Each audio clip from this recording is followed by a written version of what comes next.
Hello students, या video लेक्चरमध्ये आपण प्लँक्स क्वांटम थेरी शिकणार आहोत. याच्या आधीच्या व्हिडिओ लेक्चरमध्ये आपण प्लँक्स कन्सेप्ट बघितलेलं होतं, बरोबर आहे. तिथं आपण काय कन्सेप्ट बघितलं होतं की प्लँक्सनी आपल्याला एक फोटॉन एनर्जी दिली आहे आणि ती फोटॉन एनर्जी एक रिस्पेक्टिव्ह सनकडून येत होती. क्लिअर आहे आता? ओके. आणि जे काय फोटॉन एनर्जी ट्रान्सफर होते फ्रॉम सन, ती एक कंटिन्युअसच्या फॉर्ममध्ये ट्रॅव्हल होत नाही. ते कशी ट्रॅव्हल होते तर डिसकंटिन्युअसच्या फॉर्ममध्ये. आणि ते डिसकंटिन्युअसच्या फॉर्ममध्ये आपण त्यांना एक नाव दिलं होतं, that is the small packets किंवा स्मॉल बंडल्सनी काय होत आहे, ट्रॅव्हल होत आहे. बरोबर आहे. ओके. आणि जेव्हा ही रेडिएशन एका डिसकंटिन्युअसच्या फॉर्ममध्ये जर ट्रॅव्हल करत असेल तर ती रेडिएशन एक वेव्हच्या फॉर्ममध्येच काय करणार आहे, ट्रॅव्हल करणार आहे, वेव्हच्या फॉर्ममध्ये. क्लिअर आहे आता? ओके. तर त्या वेव्हमध्ये एक पर्टिक्युलर एनर्जीसुद्धा राहणार आहे. म्हणजे एक वेव्ह जर ट्रॅव्हल करत असेल from one place to the another, तर त्या वेव्हमध्ये काय एनर्जी असणार आहे तरच ती काय करू शकते, ट्रॅव्हल करू शकते वेव्ह. बरोबर आहे. म्हणजे जे काय रेडिएशन पासआउट होते एक रिस्पेक्टिव्ह सनपासून अर्थकडे, ती रेडिएशन एक वेव्हच्या फॉर्ममध्ये काय होते, ट्रॅव्हल होते. क्लिअर आहे. पण ती वेव्ह एक कंटिन्युअस फॉर्ममध्ये ट्रॅव्हल होत नाही. ते कसे ट्रॅव्हल होत आहे तर डिसकंटिन्युअसच्या फॉर्ममध्ये. जसं एक्झाम्पल मी डायग्रामच्या अकॉर्डिंग तुम्हाला एक्सप्लेनेशन करतोय. दॅट इज दी, समजा हा एक सन आहे. क्लिअर आहे. आणि सनपासून आपण काय करतोय, रेडिएशन पास करतोय. पण ती जी रेडिएशन बाहेर निघते त्या सनकडून, ती एक कंटिन्युअसच्या फॉर्ममध्ये बाहेर येत नाही. ती कशी ट्रॅव्हल करते तर डिसकंटिन्युअसच्या फॉर्ममध्ये. आणि डिसकंटिन्युअस म्हटलं तर या टाईपमध्ये. म्हणजे प्रत्येक रेजच्या मध्ये एक गॅप असणारे आणि ह्या गॅपच्या मुळे आपण काय म्हणतोय, डिसकंटिन्युअस फॉर्म. जी वरची जी लाईन मी दाखवली ॲरो, कम्प्लीट ॲरो, ती कंटिन्युअस फॉर्मची एनर्जी. पण प्लँकच्या अकॉर्डिंग ती जी एनर्जी बाहेर पडते सनकडून, ती एक कंटिन्युअसच्या फॉर्ममध्ये बाहेर पडते. ती कशी बाहेर पडते, एक डिसकंटिन्युअसच्या फॉर्ममध्ये. जसं मी डॅश डॅश दाखवलेलं आहे, त्या डॅशलाच आपण काय म्हणतोय, डिसकंटिन्युअस फॉर्म. आणि जर रेडिएशन ट्रॅव्हल करते फ्रॉम सन टू दी अर्थ इन डिसकंटिन्युअस फॉर्म, तर त्या रेडिएशनमध्ये काही वेव्स ट्रॅव्हल होत आहेत. म्हणजे कसे टाईपमध्ये तर या टाईपमध्ये. असं स्क्रीनकडे लक्ष द्यायचंय. तर या फॉर्ममध्ये काय होत आहे, ट्रॅव्हल होत आहे. आणि जर रेडिएशन वेव्हच्या फॉर्ममध्ये ट्रॅव्हल होत आहेत, ते पण डिसकंटिन्युअसच्या फॉर्ममध्ये, तर त्या वेव्हमध्ये एक एनर्जी सुद्धा असणार आहे. आणि त्या एनर्जीला प्लँक्सनी नाव देऊन टाकलं फोटॉन. म्हणजे जर मी एक पर्टिक्युलर वेव्ह धरलं तर त्या पर्टिक्युलर वेव्हमध्ये काय असणार आहे, एक एनर्जी असणार आहे. काय असणार आहे, एनर्जी असणार आहे. आणि त्या एनर्जीला प्लँक्स कॉन्स्टंटनी नाव काय देऊन टाकलं, फोटॉन और क्वांटा. क्लिअर आहे आता? ओके. म्हणजे जे रेडिएशन ट्रॅव्हल होते फ्रॉम सन टू दी अर्थ, ती एक वेव्हच्या फॉर्ममध्ये ट्रॅव्हल होते, पण कंटिन्युअस वेव्हच्या फॉर्ममध्ये येत नाही. ती एक डिसकंटिन्युअसच्या फॉर्ममध्ये ट्रॅव्हल होते. क्लिअर आहे आता? ओके. आणि जर ती वेव्ह ट्रॅव्हल होते from one place to the another, मग 100% ती वेव्ह एक एनर्जी घेऊनच ट्रॅव्हल करते. आणि त्या एनर्जीला प्लँक्सनी काय नाव देऊन टाकलं, फोटॉन किंवा क्वांटा. क्लिअर आहे आता? ओके. नंतर बोर्सने काय केलं, या एनर्जीचा यूज केलं. कुठे यूज केलं, त्या इलेक्ट्रॉनला जम्प करण्यासाठी from lower orbit to the higher orbit. आणि जसं इलेक्ट्रॉन ही एनर्जी ॲक्सेप्ट करतोय, ती एनर्जी पण सुद्धा एक डिसकंटिन्युअसच्या फॉर्ममध्येच ट्रॅव्हल होते इलेक्ट्रॉनकडे. जसं मी डायग्राम दाखवतोय बघा नीट व्यवस्थित. जसं फॉर एक्झाम्पल हा न्यूक्लियस आहे आणि न्यूक्लियसच्या बाहेर काय, ऑर्बिट्स आहे. बरोबर आहे. आणि इलेक्ट्रॉन समजा हा लोअर ऑर्बिटमध्ये, आणि या इलेक्ट्रॉनला जम्प करायचं आहे कुठं, हायर ऑर्बिटमध्ये, तर तो डायरेक्टली जम्प करणार आहे का, नाही. आपण एक एनर्जी सप्लाय करणार आहे त्या पर्टिक्युलर इलेक्ट्रॉनला, आणि तरच तो इलेक्ट्रॉन जम्प करणार आहे हायर ऑर्बिटमध्ये. मग जी एनर्जी येते इलेक्ट्रॉनकडे, ती पण एक फोटॉनची एनर्जीज येते. आणि आत्ताच सांगितलं प्लँक्सने की जी फोटॉन एनर्जी आपण सप्लाय करतोय ते कसं सप्लाय करतोय, तर डिसकंटिन्युअसच्या फॉर्ममध्ये. म्हणजे एनर्जी जी ट्रॅव्हल होणार आहे इलेक्ट्रॉनकडे ते पण एक डिसकंटिन्युअसच्या फॉर्ममध्येच ट्रॅव्हल होणार आहे, या प्रकारे.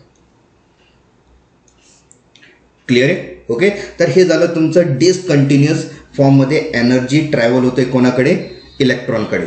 आणि इलेक्ट्रॉन तीच एनर्जी ॲक्सेप्ट करू शकतोय ज्याच्याकडे डिसकंटिन्युअसच्या फॉर्ममध्ये एनर्जी प्रेझेंट असेल. तीच एनर्जी इलेक्ट्रॉन काय करू शकते, ॲक्सेप्ट करू शकते. कंटिन्युअस जी एनर्जी आपण जर सप्लाय केलं इलेक्ट्रॉनला तर तो इलेक्ट्रॉन ते ॲक्सेप्ट करणार नाही. त्याला कशी एनर्जी पाहिजे, तर डिसकंटिन्युअसच्या फॉर्ममध्ये. आणि जेव्हा ते फोटॉन एक डिसकंटिन्युअसच्या फॉर्ममध्ये ट्रॅव्हल होते इलेक्ट्रॉनकडे, तरच इलेक्ट्रॉन ती फोटॉन एनर्जी ॲक्सेप्ट करते आणि तरच तो इलेक्ट्रॉन जम्प करतो lower orbit to the higher orbit. इथपर्यंत क्लिअर आहे आता. ओके, तर मला इथं काय सांगायचंय हे नीट व्यवस्थित समजून घ्या की जे काय एनर्जी आपण इलेक्ट्रॉनला ट्रान्सफर करतोय, फोटॉन एनर्जी, ती फोटॉन एनर्जी एक कंटिन्युअसच्या फॉर्ममध्ये ट्रॅव्हल होत नाही. ती कशी ट्रॅव्हल होते, तर डिसकंटिन्युअसच्या फॉर्ममध्येच ट्रॅव्हल होते, आणि ते पण वेव्हच्या अकॉर्डिंग. क्लिअर आहे. म्हणजे जी वेव्ह ट्रॅव्हल होते फोटॉनची इलेक्ट्रॉनकडे ती एक डिसकंटिन्युअसच्या फॉर्ममध्येच ट्रॅव्हल होते, आणि इलेक्ट्रॉन तीच एनर्जी ॲक्सेप्ट करतो जे डिसकंटिन्युअस फॉर्ममध्ये असेल तरच. नाहीतर जर तुम्ही कंटिन्युअस फॉर्ममध्ये जर एनर्जी प्रोव्हाइड केलं इलेक्ट्रॉनला तर इलेक्ट्रॉन हे ॲक्सेप्ट करत नाही. तर त्याला कुठला इलेक्ट्रॉन लागतोय, डिसकंटिन्युअसच्या फॉर्ममध्ये जी एनर्जी ट्रॅव्हल होईल त्या इलेक्ट्रॉनकडे, तरच तो इलेक्ट्रॉन ती एनर्जी ॲक्सेप्ट करणार आहे. क्लिअर आहे. आणि जसं तो ॲक्सेप्ट केलं तर तो कुठे जम्प करणार आहे, हायर ऑर्बिटमध्ये. बरोबर आहे. पण जसं इलेक्ट्रॉन हायर ऑर्बिटमध्ये पोहोचतोय, क्लिअर आहे, तर तो परत रिटर्न येणार आहे 100%. आणि जेव्हा तो रिटर्न येतोय परत लोअर ऑर्बिटमध्ये, तर त्यावेळेस सुद्धा जी फोटॉन एनर्जी बाहेर इमिट होईल ती पण एक डिसकंटिन्युअसच्या फॉर्ममध्येच काय होणार आहे, इमिट होणार आहे. क्लिअर आहे आता. ओके, म्हणजे जसं एनर्जी ॲक्सेप्ट करणारे इलेक्ट्रॉन तसंच एनर्जी तो काय करणार आहे, इमिट करणार आहे. क्लिअर आहे. आणि एनर्जी कुठलं घेतोय आपण, फोटॉन एनर्जी. आणि जे काय फोटॉन एनर्जी आपण अप्लाय करतोय एका पर्टिक्युलर इलेक्ट्रॉनला, ती कसं अप्लाय करतोय, तर डिसकंटिन्युअसच्या फॉर्ममध्ये. कंटिन्युअसच्या फॉर्ममध्ये कधीही ॲप्लिकेबल नाही आहे. क्लिअर आहे.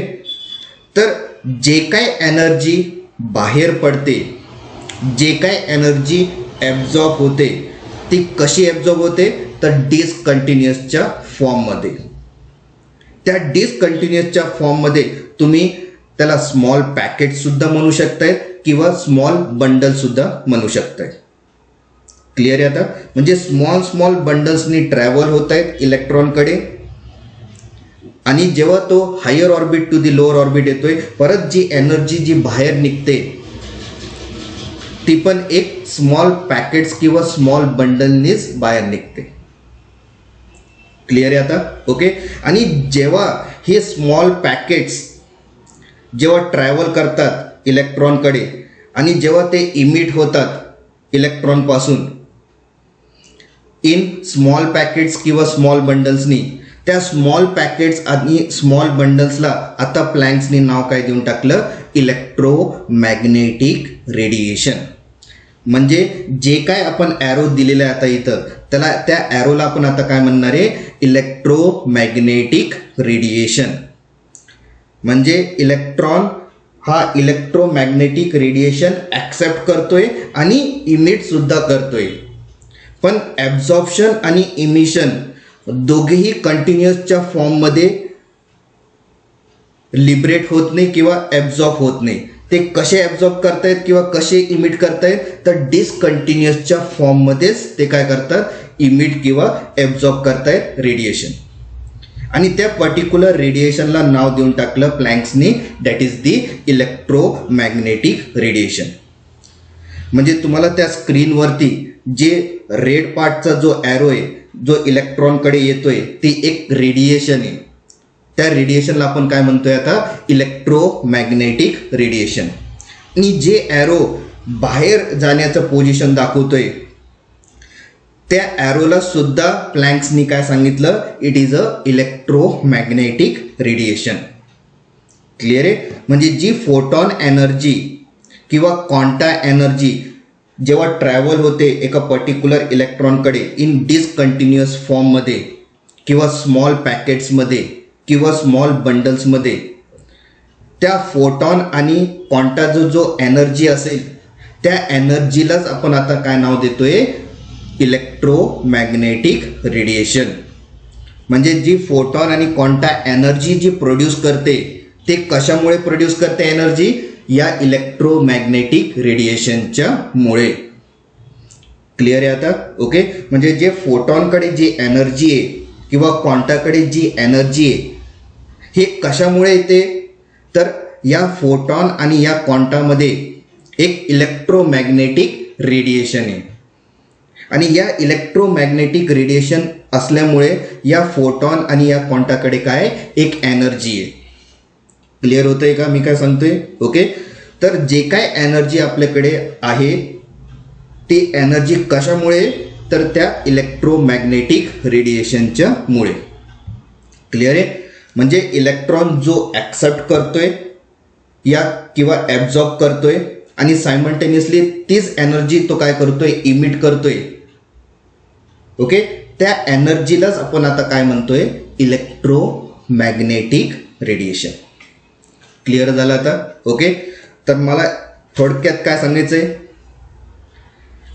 फोटॉन आणि क्वांटाकडे जे एनर्जी डेव्हलप होते, ते एनर्जी कशामुळे डेव्हलप होते, कारण त्या फोटॉन आणि क्वांटामध्ये एक इलेक्ट्रोमॅग्नेटिक रेडिएशनचा वेव आहे. इलेक्ट्रोमॅग्नेटिक रेडिएशनचा काय, वेव आहे. क्लिअर होतंय का.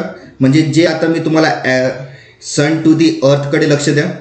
सन टू दी अर्थमध्ये जे वेव्स दिसत आहेत तुम्हाला, त्या वेव्हमध्ये एनर्जी सांगितली मी, आणि त्या एनर्जीला आपण काय म्हणतोय, फोटॉन किंवा क्वांटा. पण ही एनर्जी कुठून आलेली आहे या फोटॉन आणि क्वांटाकडे, तर ही एनर्जी त्या पर्टिक्युलर वेव्हमध्ये काय, इलेक्ट्रोमॅग्नेटिक रेडिएशन आहे. म्हणजे प्रत्येक वेव्हमध्ये काय, इलेक्ट्रोमॅग्नेटिक रेडिएशन आहे. आणि या इलेक्ट्रोमॅग्नेटिक रेडिएशन असल्यामुळे पर्टिक्युलर वेव्हमध्ये काय डेव्हलप होते, एक एनर्जी डेव्हलप होते. आणि त्या एनर्जीलाच आपण काय म्हणतोय आता, फोटॉन किंवा क्वांटा. क्लिअर झालं आता. ओके. म्हणजे जे एनर्जी या वेव्हकडे जो डेव्हलप झालेला आहे, हे कशामुळे डेव्हलप झालं आहे, कारण त्या वेव्हमध्ये एक इलेक्ट्रोमॅग्नेटिक रेडिएशन ट्रॅव्हल होतोय. इलेक्ट्रोमॅग्नेटिक रेडिएशन ट्रॅव्हल होतोय. क्लिअर आहे आता. ओके. आणि त्या इलेक्ट्रोमॅग्नेटिक रेडिएशनच्या मुळे या वेव्हमध्ये एनर्जी डेव्हलप होते, आणि त्या एनर्जीलाच प्लँक्सनी काय नाव देऊन टाकलं, फोटॉन किंवा क्वांटा. क्लिअर आहे. म्हणजेच मी आता हा जो रेड पार्ट आहे, जो ॲब्झॉर्ब पण होतोय आणि इमिट पण होतोय. क्लिअर आहे. ॲब्झॉर्ब पण होते आणि इमिट पण होते. आणि जेव्हा तो ॲब्झॉर्ब करतोय, म्हणजे तो एनर्जी ॲक्सेप्ट करतोय, मग ती एनर्जी कुठल्या फॉर्ममध्ये ॲक्सेप्ट करतोय, तर रेडिएशनच्या फॉर्ममध्ये. कुठला रेडिएशन, तर इलेक्ट्रोमॅग्नेटिक रेडिएशनच्या फॉर्ममध्ये तो इलेक्ट्रॉन काय करतोय, एनर्जी ॲक्सेप्ट करतोय. आणि सायमल्टेनियसली इलेक्ट्रॉन इमिट सुद्धा करतोय energy in the form of radiation. आणि तोच रेडिएशनलाच आपण काय म्हणतोय, इलेक्ट्रोमॅग्नेटिक रेडिएशन. म्हणजे ॲब्झॉर्प्शनच्या वेळेस पण इलेक्ट्रोमॅग्नेटिक रेडिएशन इन्व्हॉल्व्ह होतोय, आणि इमिशनच्या वेळेस सुद्धा इलेक्ट्रोमॅग्नेटिक रेडिएशन बाहेर पडते. क्लिअर आहे. आणि या इलेक्ट्रोमॅग्नेटिक रेडिएशनच्या मुळेच त्या पर्टिक्युलर वेव्हमध्ये एक एनर्जी डेव्हलप होते आणि त्या एनर्जीला प्लँक्सनी काय नाव देऊन टाकलं, फोटॉन और क्वांटा. क्लिअर आहे आता. ओके. मग या एरो जो ॲब्झॉर्ब पण होतोय आणि इमिट पण होतोय इन अ एनर्जी फॉर्म, त्या एनर्जीलाच आपण आता काय म्हणतोय,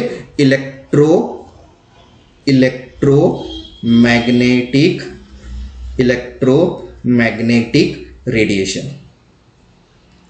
क्लिअर आहे आता. ओके. म्हणजे इलेक्ट्रॉन जे ॲब्झॉर्ब करतोय एनर्जी, ते एक इलेक्ट्रोमॅग्नेटिक रेडिएशन ॲब्झॉर्ब करतोय. आणि जेव्हा इलेक्ट्रॉन एनर्जी इमिट करतोय, म्हणजेच कुठली एनर्जी इमिट करतोय, तर इलेक्ट्रोमॅग्नेटिक रेडिएशनच इमिट करतोय. पण लक्षात ठेवा, जे काय इमिशन किंवा ॲब्झॉर्प्शन होतोय एनर्जीचं, ते एक डिसकंटिन्युअसच्या फॉर्ममध्येच होणार आहे. कंटिन्युअसच्या फॉर्ममध्ये ॲब्झॉर्ब किंवा इमिशन होत नाही. हे आपल्याला प्लँक्स क्वांटमनी सांगितलेले. क्लिअर झाला आता. ओके. म्हणजे इथं कंटिन्युअस फॉर्म होणारच नाही. कुठला फॉर्म यूज केला जाईल, डिसकंटिन्युअसच्या फॉर्ममध्ये. क्लिअर आहे. आणि प्रत्येक वेव्हमध्ये जी एनर्जी डेव्हलप होते, हे कशामुळे डेव्हलप होते, का की त्या वेव्हमध्ये या किंवा पर्टिक्युलर वेव्हमध्ये काय डेव्हलप होतंय, इलेक्ट्रोमॅग्नेटिक रेडिएशन. म्हणजे त्या पर्टिक्युलर वेव्हच्या आतमध्ये काय, इलेक्ट्रोमॅग्नेटिक रेडिएशन आहे. आणि या इलेक्ट्रोमॅग्नेटिक रेडिएशनच्यामुळे प्रत्येक वेव्हकडे काय, एक एनर्जी आहे. आणि त्या एनर्जीला काय नाव देऊन टाकलं, प्लँक्सनी फोटॉन किंवा क्वांटा. क्लिअर आहे आता. ओके. तर प्लँक्स क्वांटमच्या थेरीमध्ये आपण हेच शिकणार आहे डिटेलमध्ये की इलेक्ट्रोमॅग्नेटिक रेडिएशन काय. क्लिअर आहे. तर यासाठीच प्लँक्स क्वांटम थेरी बनवलेलं गेलेलं आहे. क्लिअर आहे. का की जे वेव्स ट्रॅव्हल होते फ्रॉम सन टू दी अर्थ, त्या वेव्हच्या आतमध्ये काय प्रेझेंट आहे, इलेक्ट्रोमॅग्नेटिक रेडिएशन. क्लिअर आहे. आणि तीच आपल्याला प्रोव्हाइड करते एनर्जी त्या वेव्हमध्ये.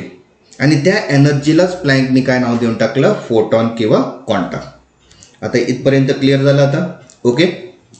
आता आपण हे सांगितलं की पर्टिक्युलर वेव्हच्या आतमध्ये एक इलेक्ट्रोमॅग्नेटिक रेडिएशन काय होते, ट्रॅव्हल होते. तर कुठल्या फॉर्ममध्ये ट्रॅव्हल होते, जर समजा एनर्जी जी रेडिएशन पास होत करते सन टू दी अर्थ, ती एक वेव्हच्या फॉर्ममध्येच ट्रॅव्हल होते. म्हणजेच इलेक्ट्रोमॅग्नेटिक रेडिएशन सुद्धा काय असणार आहे, एक वेव्हच्या फॉर्ममध्येच असणार आहे. पण ते कसं काय दिसत आहेत एका पर्टिक्युलर वेव्हच्या आतमध्ये, ते आपण या प्लँक्स क्वांटमच्या थेरीच्या अकॉर्डिंग बघणार आहे. क्लिअर होते. जसं हा जो वेव्ह आहे, क्लिअर आहे, या वेव्हच्या आतमध्ये इलेक्ट्रोमॅग्नेटिक रेडिएशनचा वेव्ह असणार आहे. कारण जे सन to earth G radiation travel होते, ते कसे ट्रॅव्हल होत आहे, तर वेव्हच्या फॉर्ममध्येच ट्रॅव्हल होत आहे. बरोबर आहे. आणि त्या वेव्हमध्ये एक एनर्जी पण डेव्हलप होते. ते एनर्जी कशामुळे डेव्हलप होत असेल, तर इलेक्ट्रोमॅग्नेटिक रेडिएशनच्यामुळे. हे आपल्याला प्लँक्सनी सांगितलं आता. क्लिअर आहे. पण हे कुठल्या फॉर्ममध्ये ट्रॅव्हल करते, हे प्लँक्सनी काय सांगितलं, जर ते वेव्हच्या फॉर्ममध्ये जर ट्रॅव्हल करत असेल रेडिएशन, तर इलेक्ट्रोमॅग्नेटिक रेडिएशन सुद्धा वेव्हच्या फॉर्ममध्येच ट्रॅव्हल करत असेल त्या पर्टिक्युलर वेव्हमध्ये. म्हणजे वेव्हच्या आतमध्ये सुद्धा अजून काही वेव्ज आहे आणि त्या वेव्हजलाच आपण काय नाव देतोय, इलेक्ट्रोमॅग्नेटिक रेडिएशन. म्हणजे प्लँकच्या अकॉर्डिंग असं सांगताय की आपल्याला सिंगल वेव्ह नाही दिसत आहे, त्या सिंगल वेव्हच्या आतमध्ये सुद्धा अजून काही वेव्ज आहे आणि त्या वेव्जलाच आपण काय नाव देतोय, इलेक्ट्रोमॅग्नेटिक रेडिएशन. आणि ते इलेक्ट्रोमॅग्नेटिक रेडिएशनच्या वेव्हच्यामुळे त्या पर्टिक्युलर वेव्हमध्ये एक एनर्जी डेव्हलप होते आणि त्याच एनर्जीलाच आपण काय म्हणतोय, फोटॉन किंवा क्वांटा. क्लिअर झाला आता. ओके. म्हणजे आपल्याला एक पर्टिक्युलर वेव्ह धरायचं आहे आणि त्या पर्टिक्युलर वेव्हच्या आतमध्ये अजून काही वेव्ज आहे, त्या वेव्जलाच आपण काय म्हणतोय, इलेक्ट्रोमॅग्नेटिक रेडिएशन. रेडिएशनच्या जागेवरती तुम्ही वेव्ह सुद्धा म्हटलं तरी चालेल. म्हणजे त्याच्या आतमध्ये, म्हणजे एक पर्टिक्युलर वेव्हच्या आतमध्ये अजून काय वेव्ज आहे आणि त्या वेव्जला आपण काय म्हणतोय, इलेक्ट्रोमॅग्नेटिक वेव्ज आहे.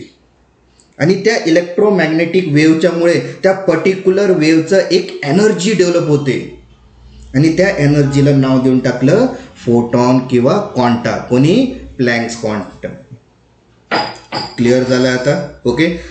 तर आपल्याला आता या प्लँक्स क्वांटमच्या थेरीच्या अकॉर्डिंग आपल्याला हेच शिकायचं आहे की एका पर्टिक्युलर वेव्हच्या आतमध्ये जो वेव्ह आपल्याला दिसते ते कुठल्या फॉर्ममध्ये ट्रॅव्हल करते हे आपल्याला प्लँक्स क्वांटम थेरीच सांगणार आहे. क्लिअर आहे? आणि जे काही वेव्ज आपण त्या पर्टिक्युलर वेव्हच्या आतमध्ये बघणार आहे त्या वेव्हलाच आपण काय म्हणतोय, इलेक्ट्रोमॅग्नेटिक वेव्ज किंवा इलेक्ट्रोमॅग्नेटिक रेडिएशन. क्लिअर झालं आता? ओके. तर ही थेरी त्याच्यासाठीच तयार केली गेली, कुठलं? Planck's quantum theory. आणि या प्लँक्स क्वांटम थेरीमध्ये आपण हेच स्टडी करणार आहे, इलेक्ट्रोमॅग्नेटिक रेडिएशनची प्रॉपर्टीज. क्लिअर आहे आता? ओके. तर आता आपलं मेन मोटिव्ह काय या प्लँक क्वांटम थेरीमध्ये? जे सिंगल वेव्ह दिसत आहेत आपल्याला ट्रॅव्हल करताना फ्रॉम सन टू दी अर्थ, सिंगल वेव्ह, त्या सिंगल वेव्हमध्ये अजून काही वेव्ज दिसत आहेत, त्या वेव्जलाच आपण काय म्हणतोय, इलेक्ट्रोमॅग्नेटिक वेव्ज. आणि या इलेक्ट्रोमॅग्नेटिक वेव्हच्या मुळेच त्या पर्टिक्युलर वेव्हमध्ये एक एनर्जी डेव्हलप झाली. क्लिअर आहे? आणि ती एनर्जी म्हणजेच फोटॉन किंवा क्वांटा. क्लिअर आहे आता? ओके. तर आपण आता एक काही पॉईंट्स लिहून घेऊया. जो आता मी तुम्हाला एक्सप्लेनेशन दिलेलं आहे त्या एक्सप्लेनेशनवरती काही पॉईंट्स तुम्हाला मी लिहून देतोय. क्लिअर आहे आता? ओके. जे काय आता मी एक्सप्लेनेशन दिलेलं आहे त्याचे काही पॉईंट्स तुम्हाला लिहून देतोय. क्लिअर आहे आता? ओके. जे एक्सप्लेनेशन केले तेच पॉईंट लिहितोय. चला, पहिला पॉईंट लिहितोय आपण.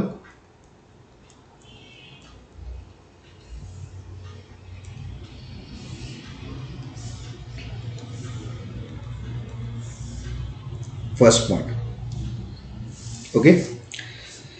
Energy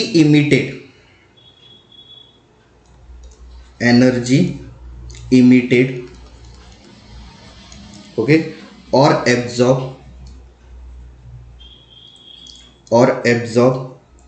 is not in continuous form. हे सांगितलं होतं मी, is not in continuous form. Okay, is not in continuous form. It is in discontinuous form. Discontinuous form.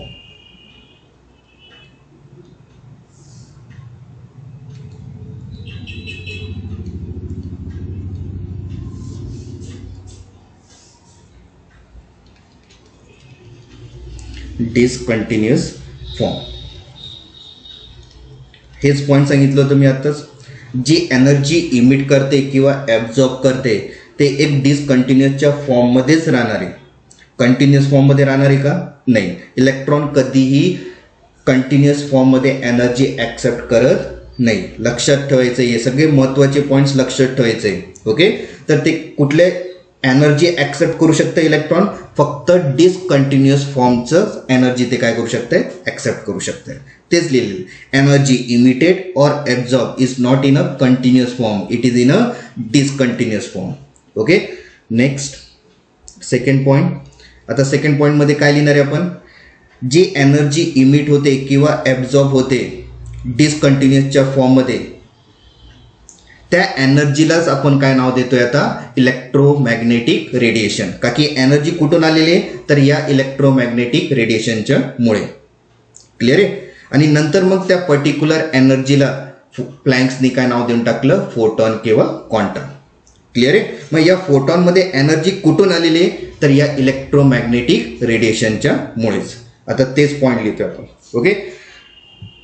Energy okay emission और absorption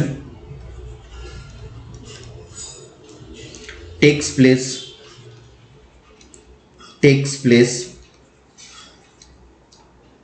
in the form of electromagnetic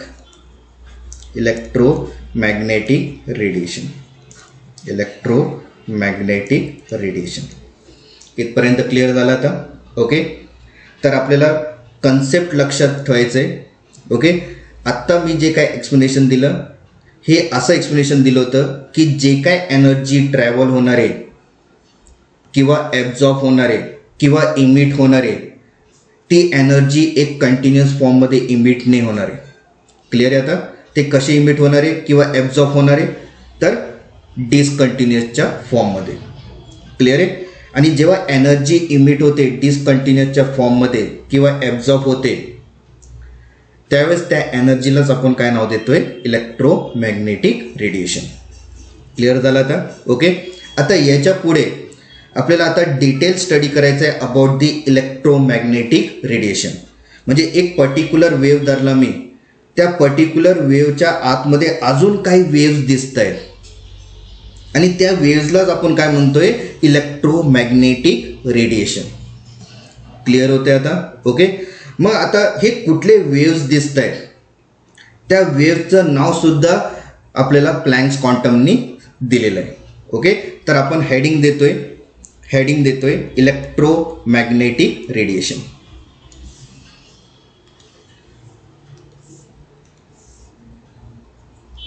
electromagnetic okay radiation.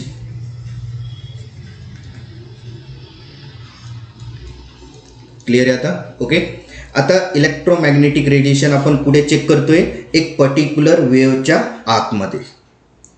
Clear आहे आता? Okay, आता प्लँक्सने असं सांगितलेलं आहे की एका particular wave जर धरलं मी तर त्या पर्टिक्युलर वेव्हमध्ये काही वेव्ज दिसत आहेत. ओके, म्हणजेच प्लँक्स कॉन्स्टंटनी काय सांगितलेलं आहे की जो काय इलेक्ट्रोमॅग्नेटिक रेडिएशन असेल ती एक वेव्ज असणार आहे. ती काय असणार आहे? एक वेव्ज असणार आहे किंवा तुम्ही रेज सुद्धा सांगू शकताय, रेज. क्लिअर आहे? हे आपण एक पर्टिक्युलर वेव्हच्या आतमध्ये बघतोय. क्लिअर होतंय का? ओके, एक पर्टिक्युलर वेव्हच्या आतमध्ये. क्लिअर आहे? एक पर्टिक्युलर वेव्हच्या आतमध्ये अजून एक जी वेव्ह तयार होते त्याला आपण काय म्हणतोय? Electromagnetic radiation. क्लिअर आहे? म्हणून मी काय सांगितलं? इलेक्ट्रोमॅग्नेटिक रेडिएशन हे काय? एक वेव्ह आहे. तर प्लँक्स कॉन्स्टंटनी काय सांगितलं या इलेक्ट्रोमॅग्नेटिक वेव्हमध्ये? तर असं सांगितलं की ते जी वेव्ह आपल्याला त्या पर्टिक्युलर वेव्ह दिसते ते एका वेव्हमध्ये, एक पर्टिक्युलर वेव्हच्या आतमध्ये जे काही वेव्ह दिसत आहेत ती वेव्ह दोन फॉर्ममध्ये दिसत आहेत. किती? दोन फॉर्ममध्ये दिसत आहेत. क्लिअर आहे? ओके, म्हणजे फॉर एक्झाम्पल हा एक पर्टिक्युलर वेव्ह आहे. क्लिअर आहे? तर या पर्टिक्युलर वेव्हच्या आतमध्ये अजून दोन वेव्ज दिसत आहेत.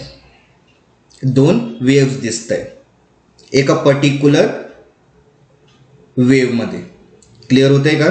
आणि जे काही दोन वेव्ज दिसत आहेत या दोन वेव्जलाच आपण काय नाव देतोय? Electromagnetic radiation.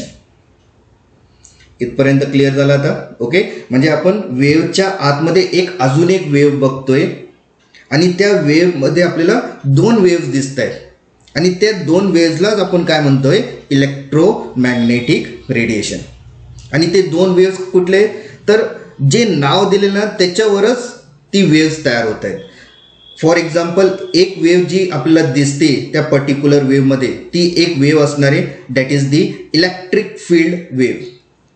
Electric field waves.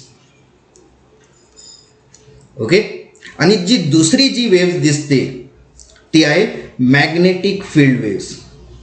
Magnetic काय? Field waves. क्लिअर आहे? म्हणजे एक पर्टिक्युलर वेव्ह धरलं तर त्याच्या आतमध्ये जे वेव्स दिसत आहेत ते दोन वेव्स दिसत आहेत. त्या दोन वेव्सला आपण काय म्हणतोय, इलेक्ट्रोमॅग्नेटिक वेव्स. मग आता ते दोन वेव्स कुठले दिसत आहेत, तर इलेक्ट्रिक फील्ड वेव्स आणि एक मॅग्नेटिक फील्ड वेव्स. क्लिअर आहे आता? ओके. म्हणजे या दोन फील्डच्या मुळेच त्या पर्टिक्युलर वेव्हमध्ये काय डेव्हलप होतंय, एक एनर्जी डेव्हलप होते. आणि त्या एनर्जीलाच प्लँकने काय नाव देऊन टाकलं, फोटॉन किंवा क्वांटा. क्लिअर झालंय? ओके. म्हणजे किती बारीकीने त्यांनी या वेव्हला चेक केलेलं आहे. क्लिअर आहे? म्हणजे एक पर्टिक्युलर वेव्हच्या आतमध्ये अजून त्यांना दोन वेव्ह दिसले आणि त्या दोन वेव्हला त्यांनी काय नाव देऊन टाकलं, इलेक्ट्रोमॅग्नेटिक वेव्स. आणि ते दोन वेव्स कुठले, तर इलेक्ट्रिक फील्ड वेव्ह आणि मॅग्नेटिक फील्ड वेव्स. आणि या दोघांच्या कारणामुळेच त्या पर्टिक्युलर वेव्हमध्ये एक एनर्जी डेव्हलप होते, ज्यांनी प्लँक्सनी नाव देऊन टाकलं फोटॉन किंवा क्वांटा. क्लिअर झालं आता? ओके. मग आता हे कसे ट्रॅव्हल होत आहेत या पर्टिक्युलर वेव्हमध्ये, तर प्लँक्सने असं सांगितलंय. तुम्हाला एक फोटो दाखवतो आधी, म्हणजे त्यांनी काय ते आपल्याला डिस्क्रिप्शन दिलेलं आहे त्या फोटोच्या अकॉर्डिंग ते मी तुम्हाला दाखवतोय. ओके. पहिले फोटो मी तुम्हाला दाखवतोय.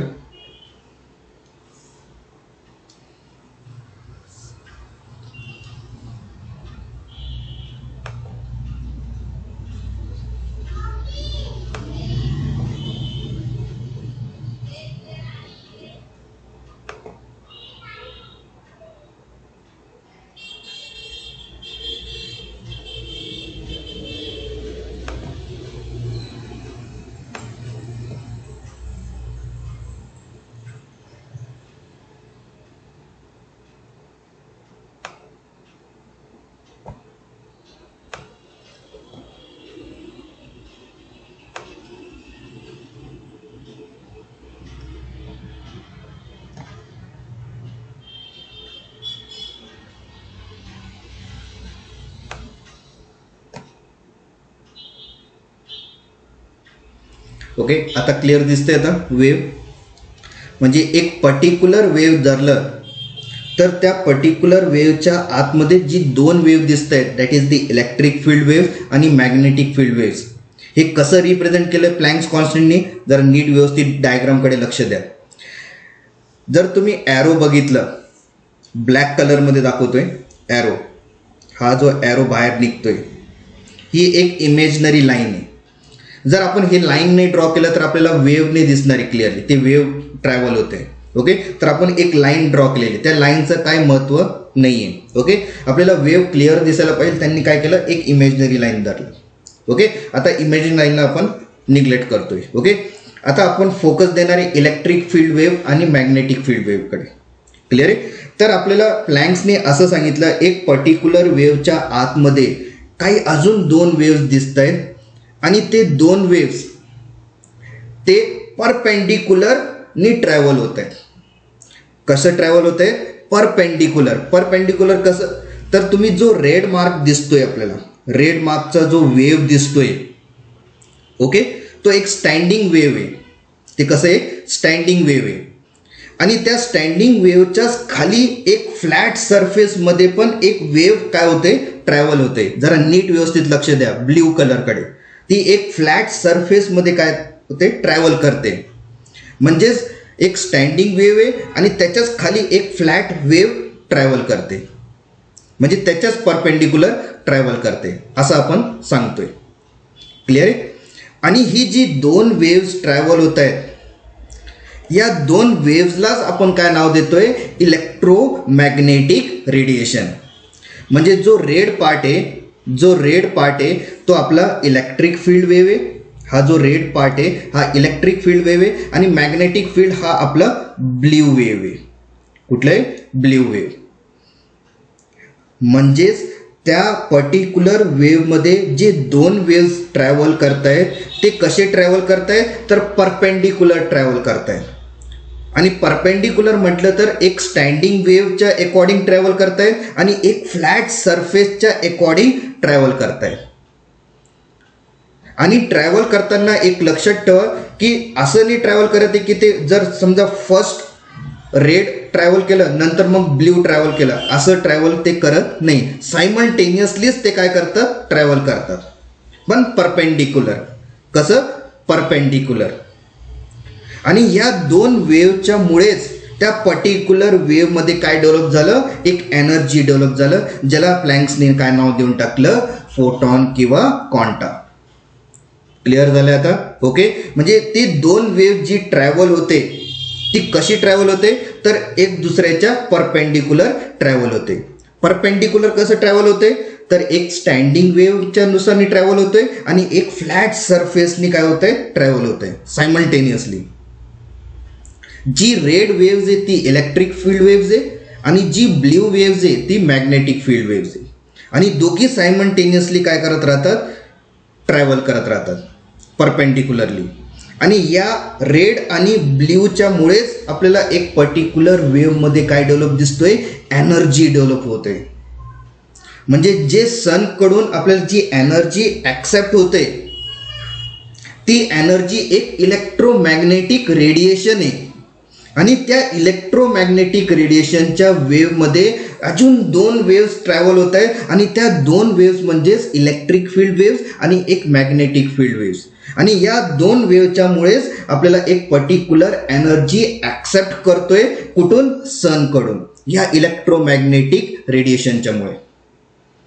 क्लिअर झाला आता? ओके. तर एका पर्टिक्युलर वेव्हमध्ये जी एनर्जी जी डेव्हलप होते तर या दोन वेव्हच्या कारणामुळेच. आणि जे एनर्जी आपल्याला सनकडून भेटते ते पण याच दोघांच्या कारणामुळेच, म्हणजेच इलेक्ट्रिक फील्ड वेव्हच्यामुळे आणि मॅग्नेटिक फील्ड वेव्हच्यामुळे. का की हे दोघी वेव्ह एक दुसऱ्याच्या परपेंडिक्युलर सायमल्टेनियसली ट्रॅव्हल करत राहतात फ्रॉम सन टू दी अर्थ. क्लिअर आहे आता? ओके. तर ही एक एनर्जी डेव्हलप करते आणि या एनर्जी डेव्हलप करण्यामुळे फोटॉन आणि क्वांटा असं प्लँक्सनी नाव देऊन टाकलं. क्लिअर आहे आता? ओके. म्हणजे जी एनर्जी भेटते आपल्याला सनकडून त्याचं रिझन आपल्याला या प्लँक्स क्वांटम थेरीच्या अकॉर्डिंग आता कळालंय. क्लिअर आहे आता? ओके. म्हणजे जी एनर्जी आपल्याला सनकडून भेटते तर त्याचा जो रिझन आहे तो त्याचं रिझन काय आहे, इलेक्ट्रोमॅग्नेटिक रेडिएशनच्यामुळे. कारण त्या इलेक्ट्रोमॅग्नेटिक रेडिएशनच्या वेव्हमध्ये दोन वेव्स ट्रॅव्हल होत आहेत आणि ती दोन वेव्स म्हणजेच इलेक्ट्रिक फील्ड वेव्ह आणि मॅग्नेटिक फील्ड वेव्ह. क्लिअर आहे आता? ओके. तर आपल्याला आता हे कळालंय की त्या पर्टिक्युलर वेव्हमध्ये एनर्जी कोण डेव्हलप करतोय, तर त्याचं रिझन काय, त्या पर्टिक्युलर वेव्हच्या आतमध्ये इलेक्ट्रोमॅग्नेटिक वेव्स ट्रॅव्हल करतायत, ते पण कसं, परपेंडिक्युलरली. आणि त्या वेव्हच्या मुळे या पर्टिक्युलर वेव्हमध्ये एक एनर्जी डेव्हलप झाली आणि त्या एनर्जीचंच नाव प्लँक्सनी क्वांटम किंवा फोटॉन असं नाव दिलं. ओके. क्लिअर आहे आता? तर या पर्टिक्युलर वेव्हमध्ये एनर्जी कोण डेव्हलप करतोय, तर इलेक्ट्रोमॅग्नेटिक रेडिएशन. क्लिअर झालं आता? ओके. चला आता नेक्स्ट आपला जो नेक्स्ट पॉईंट आहे आता. ओके.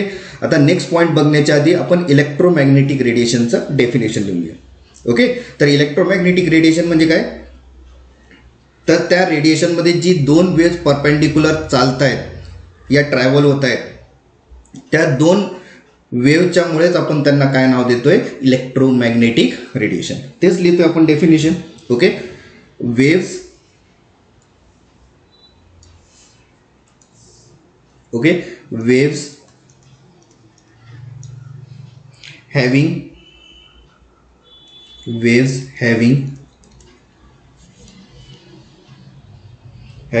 electric field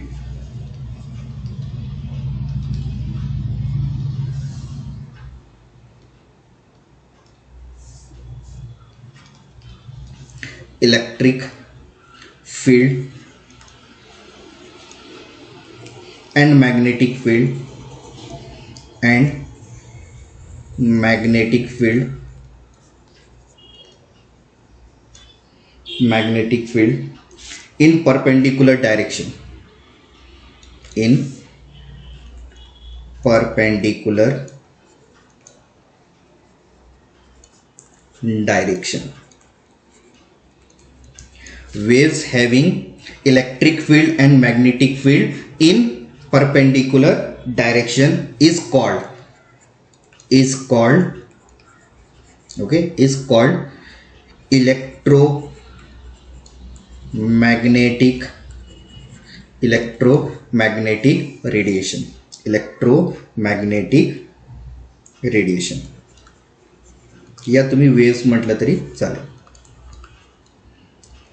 क्लिअर आहे आता? ओके. तर इलेक्ट्रोमॅग्नेटिक रेडिएशन कोणाला म्हणतात? जी दोन वेव्स एक दुसऱ्याच्या परपेंडिक्युलर जर ट्रॅव्हल करत असेल आणि ती कुठली वेव्ह, तर इलेक्ट्रिक फील्ड वेव्ह आणि एक मॅग्नेटिक फील्ड वेव्ह जर परपेंडिक्युलर सायमल्टेनियसली ट्रॅव्हल करत असेल तर 100% आपण त्यांना काय म्हणणार आहे? Electromagnetic radiation. म्हणजे या दोघांच्या कारणामुळेच त्या पर्टिक्युलर वेव्हमध्ये काय डेव्हलप होते? एक एनर्जी डेव्हलप होते आणि त्या एनर्जीला नाव काय देऊन टाकलं प्लँक्सनी? फोटॉन किंवा क्वांटा. क्लिअर झालं आता? ओके. तर या वेव्हच्या अकॉर्डिंग म्हणजेच इलेक्ट्रोमॅग्नेटिक वेव्हच्या अकॉर्डिंग प्लँक्सनी काय प्रॉपर्टीज डेव्हलप केलेत. म्हणजे जे डायग्राम आपल्याला दिसतोय इलेक्ट्रोमॅग्नेटिक रेडिएशनचा, त्या इलेक्ट्रोमॅग्नेटिक रेडिएशनचे काही प्रॉपर्टीज त्यांनी काय केले? आपल्यासमोर डेव्हलप केले. काय डेव्हलप केले त्यांनी प्रॉपर्टीज ते बघतोय आपण वन बाय वन. ओके. तर पहिला जो प्रॉपर्टीज त्यांनी आपल्याला सांगितलं, पहिला प्रॉपर्टी दॅट इज दी, पहिला प्रॉपर्टी म्हणजे ए प्रॉपर्टी देतोय मी. Okay. That is the wavelength. Okay, and it is denoted by the lambda. Okay. आता वेवलेंथ काय या इलेक्ट्रोमॅग्नेटिक रेडिएशन मध्ये? वेवलेंथ कोणाला म्हणतो आपण? ओके. वेवलेंथ हे आधीच्या व्हिडिओ लेक्चरमध्ये सुद्धा मी नाव घेतलेले आहे आणि तिथंही मी डेफिनेशन लिहून दिलं होतं. काय डेफिनेशन लिहून दिलं होतं? तर दोन पीकचा जो डिस्टन्स असतोय वेव्हमध्ये, त्या दोन पीकचा जो डिस्टन्स असतोय त्यालाच आपण काय म्हणतोय? वेवलेंथ. क्लिअर आहे? जर समजा मी एक इमेजनरी लाईन ड्रॉ केलेलं आहे, बरोबर आहे, आणि या इमेजनरी लाईनच्या थ्रू एक वेव्ह पास हो राहिली, ही एक वेव्ह पास हो राहिली. क्लिअर आहे? पण ही वेव्ह दोन कंडिशनमध्ये चालते. ओके. हे लक्षातच ठेवायचं का की आपण इलेक्ट्रोमॅग्नेटिक वेव्हचा प्रॉपर्टीज बघतोय. तर मी दाखवताना एकच वेव्ह दाखवणार आहे. क्लिअर आहे? जो परपेंडिक्युलर आहे त्याचा वेव्ह मी घेत नाही आहे. पण तुम्ही कन्सिडर करणार की ॲट अ टाइम किती वेव्स ट्रॅव्हल होत आहेत? तर दोन वेव्स, एक इलेक्ट्रिक फील्ड वेव्ह आणि एक मॅग्नेटिक फील्ड वेव्ह. पण मला एक्सप्लेनेशन करताना मी फक्त एकच वेव्ह एक्सप्लेनेशन करणार आहे. क्लिअर आहे? कारण की जो काय एक्सप्लेनेशन मी स्टँडिंग वेव्हचा देणार आहे तोच एक्सप्लेनेशन जो फ्लॅट सरफेसवरती फिरतोय त्याचंही एक्सप्लेनेशन काय असणार आहे? सेम असणार आहे. या कारणामुळेच मी काय करतोय? फक्त एकच वेव्ह घेतोय एक्सप्लेनेशनसाठी. क्लिअर आहे? आता मी पॉईंटवरती येतोय. आपल्याला काय डिफाईन करायचं आहे? वेव्हलेंथ. तर आपल्याला आता मी हे जे ड्रॉ केलेलं आहे वेव्ह, एक इमेजनरी लाईन घेऊन मी काय केलं? एक वेव्ह ड्रॉ केलेलं आहे.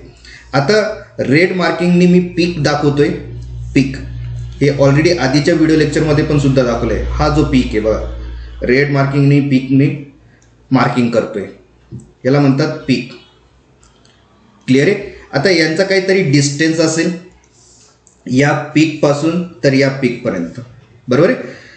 तर यांचा जो काही डिस्टन्स असेल या डिस्टन्सलाच आपण काय म्हणतोय? लॅम्बडा. क्लिअर आहे? आता हे डिस्टन्स फक्त वरच्या वेव्हसाठी नाही कॅल्क्युलेट होऊ शकतोय, खालच्या वेव्ह सुद्धा आपण कॅल्क्युलेट करू शकतोय. दॅट इज दी पिंक कलरने दाखवतोय मी ते. हा जो खालचा जो वेव्ह आहे त्याचा जो कर्व आहे त्याचाही एक पर्टिक्युलर डिस्टन्स असेल, याचाही एक पर्टिक्युलर काय असणार आहे? डिस्टन्स असणार आहे. क्लिअर आहे?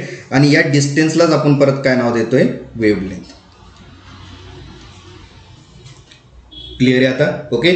तर फक्त वरच्या पीकचं डिस्टन्स नाही काढत आहे आपण, खालच्या पीकसुद्धा आपण काय काढू शकतोय, डिस्टन्स काढू शकतोय आणि त्या डिस्टन्सलाच आपण काय म्हणतोय, वेव्हलेंथ. क्लिअर आहे आता. या तुम्ही असंही सांगू शकताय वेव्हलेंथचं डेफिनेशन, दॅट इज जर समजा मी एक इमॅजिनरी लाईन ड्रॉ केलं आहे आणि एक कंप्लीट वेव्ह ड्रॉ केला आहे मी, आता हा झाला तुमचा कंप्लीट वेव्ह. मग जो डिस्टन्स दाखवणार आहे त्या कंप्लीट वेव्हमध्ये, जसं मी रेड मार्किंग करतोय, एक पॉइंटिंग करतोय, इथून स्टार्ट झाला आणि कुठे एंड झाला या पॉईंटमध्ये, हा जो कंप्लीट वेव्हचा जो डिस्टन्स असेल त्या डिस्टन्सलाच आपण काय म्हणतोय, वेव्हलेंथ. क्लिअर आहे आता. ओके. या तुम्ही असंही सांगू शकताय दोन पीकचा जो डिस्टन्स असतोय, ओके, वरचा असू द्या नाहीतर मग खालचा असू द्या. क्लिअर आहे. तर दोन पीकचा जो डिस्टन्स असेल त्याला आपण काय म्हणतोय, वेव्हलेंथ. क्लिअर झालं आता. तर तुम्ही दोन फॉर्ममध्ये लिहू शकतायत वेव्हलेंथचं डेफिनेशन. क्लिअर आहे आता. आता टेक्स्टबुकमध्ये जे डेफिनेशन लिहिलेले तेच डेफिनेशन मी इथं एक्सप्लेनेशन देतोय. ओके. तर तिथं एक सायंटिफिक नेम दिलेलं आहे या कर्वसाठी, जो मी रेड मार्क आणि पिंक मार्कनी केलेलं आहे त्याला एक नाव दिलेलं आहे. जो रेड पार्ट आहे त्याला क्रस्ट म्हणतात. Crust, that is crust, CRESTS, crust. आणि जो पिंक कलरचा जो कर्व आहे त्याला काय नाव दिलं होतं, ट्रफ, TROUGH, ट्रफ. क्लिअर आहे. So distance between the crust और distance between the trough is called as the wavelength. हा त्याचं डेफिनेशन आहे. क्लिअर आहे आता. ओके. तर आपण डेफिनेशन लिहितोय आता. ओके. वेव्हलेंथचा distance between the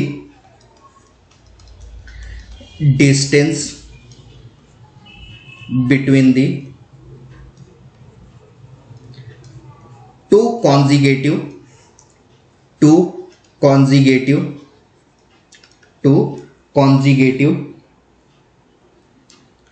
crust or trough, okay, is called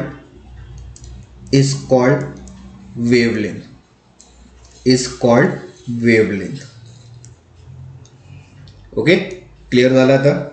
तर तुम्हाला आता क्लिअरच झालं असेल की वेव्हलेंथ आपण कोणाला म्हणतोय. Okay.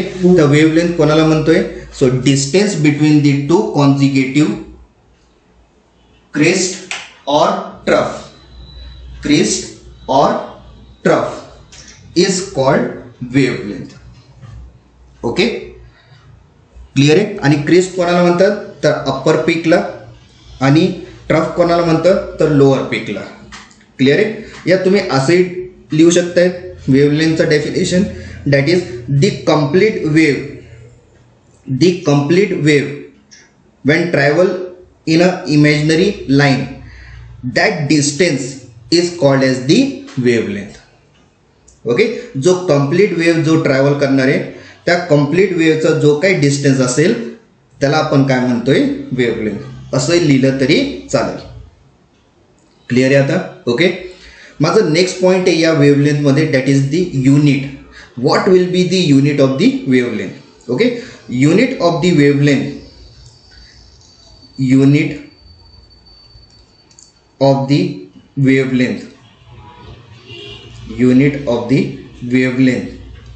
okay, is meter. Okay. Small m means what, metre. म्हणजे त्याचा जो युनिट असेल तो काय असणार आहे, मीटर. पण काही सममध्ये एमस्ट्रॉंग सुद्धा दिलेला असतोय. एमस्ट्रॉंग म्हणजे A0 आणि नॅनोमीटर म्हणजे NM असेही व्हॅल्यू दिलेली असते न्यूमेरिकल प्रॉब्लेममध्ये. तर जर तुम्हाला एमस्ट्रॉंग किंवा नॅनोमीटर दिलेला असेल तर 100% ती वेव्हलेंथच दिलेली आहे.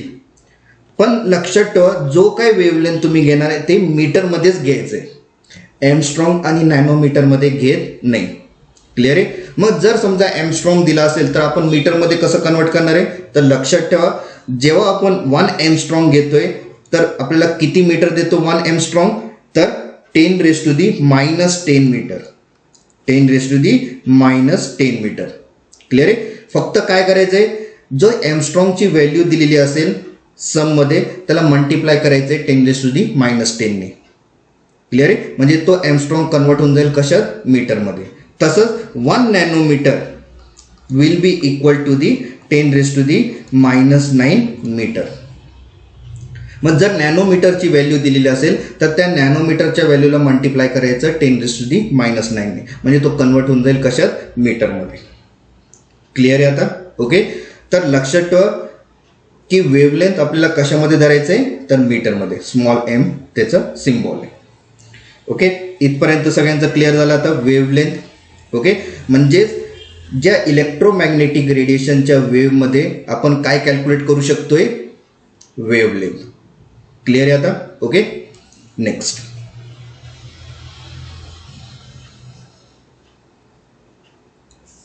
बी पार्ट घेतोय, दॅट इज दी फ्रिक्वेन्सी. म्हणजे त्यांनी फ्रिक्वेन्सी सुद्धा काढलेली आहे त्या पर्टिक्युलर वेव्हचं. म्हणजे कुठल्या wave, electromagnetic wave. Okay. And the frequency is denoted by the mu. याला म्यू म्हणतात. ओके. क्लिअर आहे आता. तर फ्रिक्वेन्सी कोणाला म्हणतात, आता नीट व्यवस्थित लक्ष द्या. जर समजा एक कंटिन्यू वेव्ह चालली असेल, कंटिन्यू वेव्स. क्लिअर आहे आता. आणि त्या कंटिन्यू वेव्हमध्ये मी एक पॉइंट कन्सिडर केलं.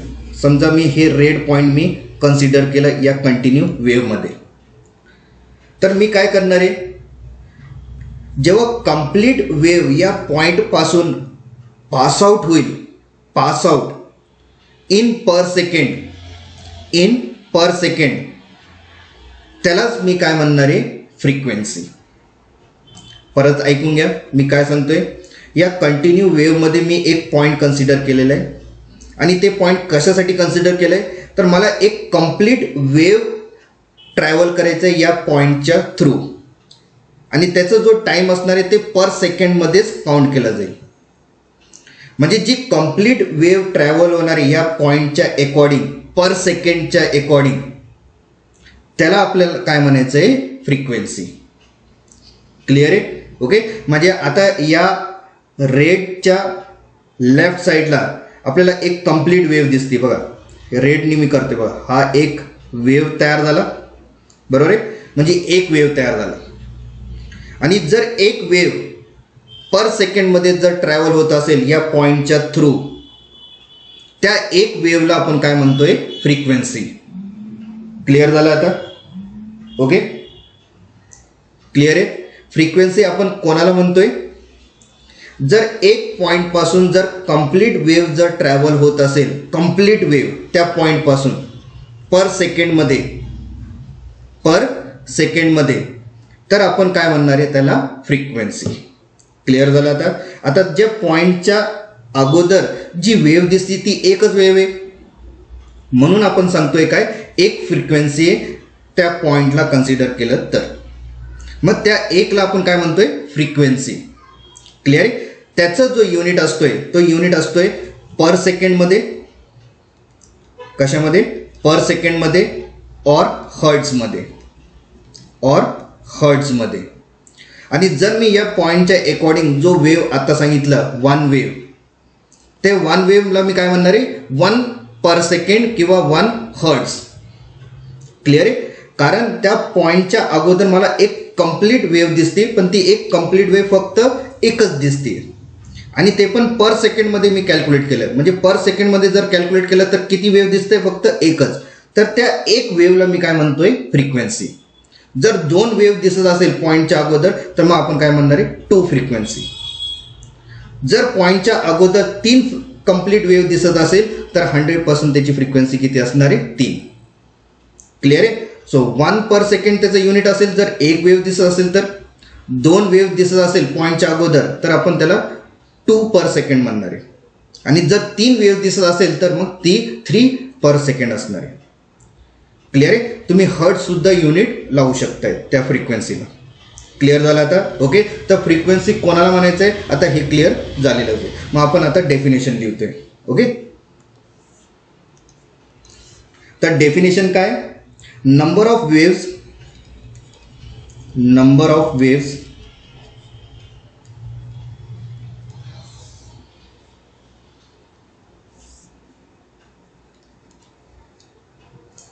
passing through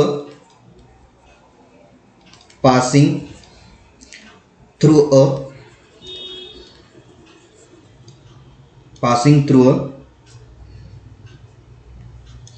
point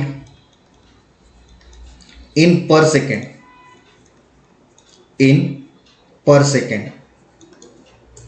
okay is called frequency. Clear आहे. या तुम्ही असंही लिहू शकताय या फ्रिक्वेन्सीचं definition, that is complete wave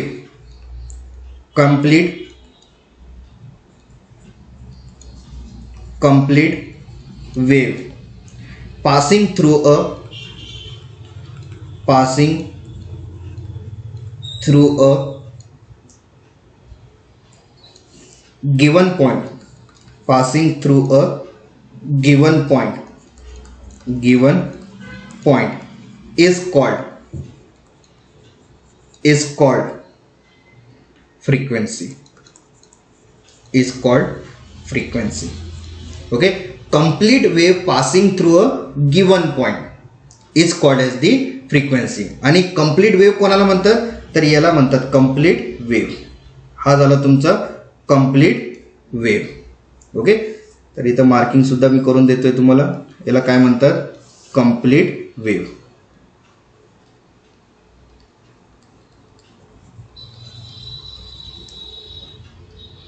okay, आणि जर हे कंप्लीट वेव्ह त्या पॉइंटच्या अकॉर्डिंग क्रॉस होत असेल पर सेकंडच्या अकॉर्डिंग, तर आपण त्याला काय नाव देणार आहे, फ्रिक्वेन्सी. क्लिअर आहे आता. ओके, आता फ्रिक्वेन्सीचा फॉर्म्युला सुद्धा असतोय जे प्लँक्सने आपल्याला दिलेला आहे. ओके, आणि ते आहे that is the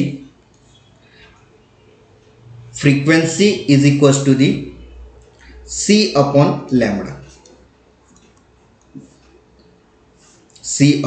lambda. Okay, तर हे झालं तुमचा फ्रिक्वेन्सीचा फॉर्म्युला. क्लिअर आहे आता. ओके, तर इथं जो C आहे, C म्हणजे काय असणार आहे, velocity of the light. Okay, C means what, velocity of the light. Velocity of light, आणि त्याची व्हॅल्यू किती असते, 3 × 10⁸ मीटर पर सेकंड. क्लिअर आहे आता. ओके, आणि इथं जो लॅम्बडा असणार आहे तो आपला वेवलेंथ असणार आहे, वेवलेंथ. ओके, वेवलेंथ, आणि म्यू काय असणार आहे आपला, फ्रिक्वेन्सी. क्लिअर आहे. तर फ्रिक्वेन्सी कॅल्क्युलेट करण्यासाठी आपल्याला वेलॉसिटी ऑफ दी लाईटची गरज आहे आणि लॅम्बडाची गरज आहे. क्लिअर आहे आता. ओके, आता एक लक्षात येते, जर आपण C ची व्हॅल्यू लिहिलेली आहे that is 3 × 10⁸ metre per second, म्हणजे C तिथं काय, एक कॉन्स्टंट आहे. C म्हणजे काय, एक कॉन्स्टंट आहे. मग आता चेंज कोण होतंय, तर फ्रिक्वेन्सीची व्हॅल्यू लिहिली का आपण, नाही. वेवलेंथची व्हॅल्यू लिहिली का, नाही. म्हणजे इथं जो चेंज होणार आहे ते चेंज कोण होणार आहे, तर फ्रिक्वेन्सी आणि वेवलेंथ. ओके, C हा तिथं काय, एक कॉन्स्टंट आहे. तुम्ही किती फ्रिक्वेन्सी चेंज करा, त्या C वरती काय फरक पडणार आहे का, नाही. C ची व्हॅल्यू तशीच राहणार आहे, 3 × 10⁸ मीटर पर सेकंड. फक्त व्हॅल्यू कोणाची चेंज होणार आहे, जर फ्रिक्वेन्सी चेंज केलं तर wavelength, that is the lambda. Clear आहे आता. ओके, तर फ्रिक्वेन्सी आणि वेवलेंथमध्ये काय रिलेशन आहे हे प्लँक्सने आता आपल्याला काय सांगितलेलं आहे, तर नीट व्यवस्थित लक्ष द्या. तर प्लँक्सने असं सांगितलेलं आहे, या दोघांचं जो रिलेशन आहे वेवलेंथ आणि फ्रिक्वेन्सीमध्ये, असं सांगितलं आहे, जर तुम्ही फ्रिक्वेन्सी वाढवतायत, फ्रिक्वेन्सी काय करतायत, वाढवतायत, तर सायमल्टेनियसली तुमचा जो वेवलेंथ आहे तो काय होणार आहे, कमी होणार आहे. क्लिअर आहे आता. ओके, हे आपल्याला प्रॅक्टिकली नॉलेज दिलंय कोणी, प्लँक्स क्वांटमने. प्लँक्स क्वांटम काय सांगतोय की जेव्हा तुम्ही फ्रिक्वेन्सी वाढवतायत त्यावेळेस त्या वेवलेंथ काय होणार आहे, त्यांची कमी होणार आहे. क्लिअर आहे आता. आणि जर समजा फ्रिक्वेन्सी कमी झाली तर सायमल्टेनियसली वेवलेंथ काय होणार आहे, जास्त होणार आहे. तर हे एक इम्पॉर्टंट रिलेशन दिलेलं आहे, relation between the frequency and wavelength. लक्षातच ठेवायचं आहे. क्लिअर आहे आता? ओके. या तुम्ही असंही सांगू शकताय की फ्रिक्वेन्सी आणि वेव्हलेंथ हे एक इन्व्हर्सली प्रोपोर्शनल आहे, एक दुसऱ्यांचे काय इन्व्हर्सली प्रोपोर्शनल आहे. क्लिअर आहे आता? ओके. इन्व्हर्सली प्रोपोर्शनल कोणाला म्हणतात? जर एक व्हॅल्यू वाढते तर दुसरी व्हॅल्यू काय होते? कमी होते. त्याला म्हणतात इन्व्हर्सली प्रोपोर्शनल. आणि हेच होते लॅम्बडा आणि फ्रिक्वेन्सीमध्ये. बघा, जर मी लॅम्बडा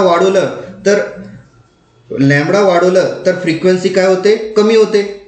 आणि लॅम्बडा कमी केलं तर फ्रिक्वेन्सी काय होते? जास्त होते. म्हणजे एक दुसऱ्यांचे जर मी कॉम्पिटिशन बघितलं तर ते ऑपोजिटमध्ये जात आहेत ऑपोजिटमध्ये. जर कंडिशन जर ऑपोजिट डायरेक्शनमध्ये जात असेल तर त्याला आपण काय म्हणतोय? Inversely proportional. क्लिअर आहे आता? ओके. म्हणजे फ्रिक्वेन्सी काय असणार आहे? हा इन्व्हर्सली प्रोपोर्शनल असणार आहे. फ्रिक्वेन्सी लिहून घ्यायचे नोटबुकमध्ये. खूप इम्पॉर्टंट पॉईंट सांगितलेले आहे मी तुम्हाला. ओके.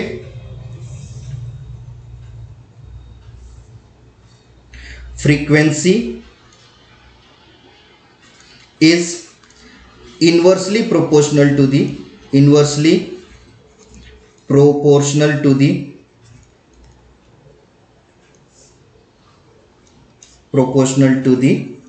wavelength. क्लिअर आहे? आणि इन्व्हर्सली प्रोपोर्शनल कधी म्हणतोय? जर एक क्वांटिटी वाढते तर दुसरी क्वांटिटी काय होणार आहे? कमी होणार आहे. जर एक क्वांटिटी कमी होईल तर दुसरी क्वांटिटी काय होणार आहे? वाढणार आहे. म्हणजे ऑपोजिट डायरेक्शनमध्येच जाणार आहे. पण त्यावेळेस सीला काय फरक पडणार आहे का? नाही. कारण सी तिथं काय एक कॉन्स्टंट आहे. तुम्ही किती फ्रिक्वेन्सी चेंज करा, सी वरती काय फरक पडणार नाही. म्हणजे वेलोसिटी ऑफ द लाईटमध्ये काय फरक पडणार नाही. सगळ्यांची वेलोसिटी ऑफ द लाईट सारखीच असणार आहे. क्लिअर आहे आता? ओके. फक्त चेंज कोणामध्ये होणार आहे? तर फ्रिक्वेन्सी आणि वेव्हलेंथ. का की त्यांची तर व्हॅल्यू आपण लिहिली का? जसं सीची व्हॅल्यू लिहिली नाही. म्हणजे हे दोघांमध्ये काहीतरी रिलेशन आहे. आणि काय रिलेशन दिसतोय? तर एक दुसऱ्याचे ते इन्व्हर्सली प्रोपोर्शनल आहे. इन्व्हर्सली प्रोपोर्शनल कोणाला म्हणतात? जर एक क्वांटिटी वाढेल तर दुसरी क्वांटिटी काय होईल? कमी होईल. याला म्हणतात इन्व्हर्सली प्रोपोर्शनल. जे ऑपोजिट डायरेक्शनमध्ये जातात त्याला म्हणतात इन्व्हर्सली प्रोपोर्शनल. पण बिहेवियर लक्षात ठेवा, वर्ड मी काय सांगतोय? बिहेवियर. दोघांचं जर बिहेवियर ऑपोजिट डायरेक्शनमध्ये जात असेल तर त्याला म्हणतात इन्व्हर्सली प्रोपोर्शनल. क्लिअर झालं आता? ओके. तर वेव्हलेंथ कमी झाला म्हणजे फ्रिक्वेन्सी वाढला. वेव्हलेंथ वाढला तर फ्रिक्वेन्सी काय होईल? कमी होईल.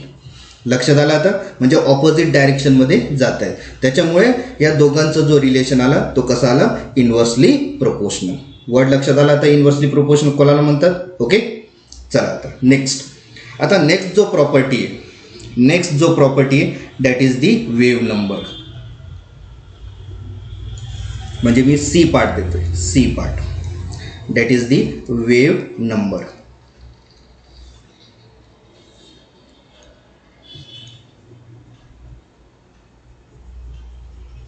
Okay. and the wave number is denoted by the mu bar. Okay. Clear आहे आता? तर जसं फ्रिक्वेन्सीचं म्यू आहे तसंच म्यू आहे, पण वरती एक बार लावायचा. डॅश म्हणजे काय? बार. ओके. आता वेव्ह नंबर काय? So wave number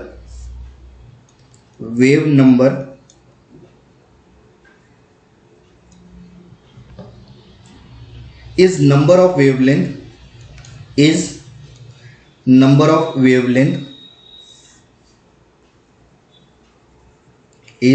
number of wavelength okay per unit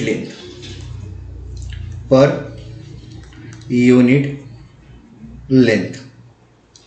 okay, this is called as the wave number. Clear आहे? पर युनिट लेंथ असणार आहे. Okay. Wave number is a number of wavelength per unit length. त्याचा जो formula आहे V bar is equal to the 1/लॅम्बडा. Clear आहे? आणि लॅम्बडाचं unit काय दिलं होतं? मीटर. बरोबर आहे?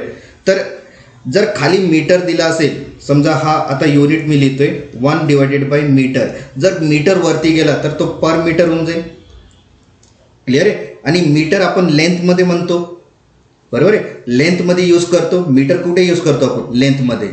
तर त्यांनी लेंथ कसं सांगितलंय, पर युनिट, म्हणजे पर युनिटच येतोय बघा. m⁻⁻1 म्हणजे काय, पर मीटर, बरोबर आहे. ओके, तर वेव्ह नंबरचा जो फॉर्म्युला असतोय तो काय असतोय, 1/λ. क्लिअर आहे. यालाच म्हणतात काय, wave number. So wave number is a number of wave length per unit length. Per unit length कसं काय झालं, तर म्हणून मी काय केलं, युनिट लावलं आणि युनिटवरून डिसाईड केलं it is a per unit length. Clear आहे आता. ओके, जसं 1/, मीटरला आपण काय लिहू शकतोय, पर मीटर. कसं लिहू शकतोय, m⁻⁻1, त्याला म्हणतात पर मीटर. ओके, आणि ते पर मीटर कुठून आलेलं आहे, तर वेव्हलेंथच्या थ्रू आलेलं आहे. क्लिअर आहे. म्हणजे वेव्ह नंबर कोणाला म्हणतात, wave number is a number of wavelength per unit length. Okay, clear आहे. तर फॉर्म्युला लक्षात ठेवा वेव्ह नंबरचा. ओके, तर आता इलेक्ट्रोमॅग्नेटिक रेडिएशन कोण दाखवतो, कुठले रेडिएशन्स दाखवतात, त्याचा एक्झाम्पल सुद्धा तुम्ही नोटबुकमध्ये लिहून घ्यायचं आहे. ओके, आता हे 3च प्रॉपर्टी त्यांनी डिटेक्ट केलं होतं त्या पर्टिक्युलर इलेक्ट्रोमॅग्नेटिक वेव्हमध्ये. 3 प्रॉपर्टी कुठले, पहिले वेव्हलेंथचं डेफिनेशन त्यांनी दिलं, त्याच्यानंतर फ्रिक्वेन्सीचं डेफिनेशन दिलं आणि त्यानंतर वेव्ह नंबरचं डेफिनेशन दिलं. हेच प्रॉपर्टी होते त्या इलेक्ट्रोमॅग्नेटिक वेव्हचा. क्लिअर आहे. म्हणजेच एक पर्टिक्युलर वेव्ह आहे, त्या पर्टिक्युलर वेव्हच्या आतमध्ये जी 2 वेव्स चालत आहेत त्या 2 वेव्हचा प्रॉपर्टी सुद्धा प्लँक्स कॉन्स्टंटनी काढून दिलेले आहे. आणि त्या 2 वेव्हच्या प्रॉपर्टी आपण कुठले चेक केले, वेव्हलेंथ, फ्रिक्वेन्सी आणि वेव्ह नंबर. क्लिअर झालं आता. ओके, मग आता हे जे काय इलेक्ट्रोमॅग्नेटिक रेडिएशन एका पर्टिक्युलर वेव्हमध्ये दिसतंय, तर कुठल्या असे रेडिएशनमध्ये दिसणारे हे इलेक्ट्रोमॅग्नेटिक रेडिएशन, त्याचा एक्झाम्पल तुम्ही काय करायचं आहे, नोटबुकमध्ये लिहून घ्यायचं आहे. क्लिअर आहे आता. तर कुठले रेडिएशन्स हे इलेक्ट्रोमॅग्नेटिक रेडिएशन दाखवतात, तर UV रेडिएशन नाव घेतलेलं आहे हायड्रोजन स्पेक्ट्रममध्ये, UV radiation. Okay, so examples of electromagnetic radiation, that is first example UV radiation. Okay, ultraviolet radiation. Clear आहे. Second radiation that is ultraviolet visible radiation. Visible radiation.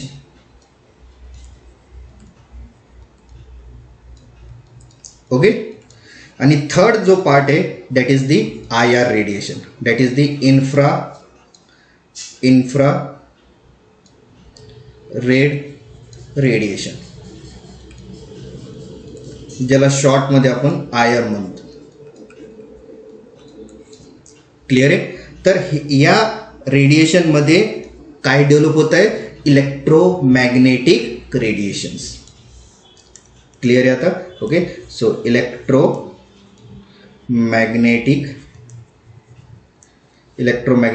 Radiation.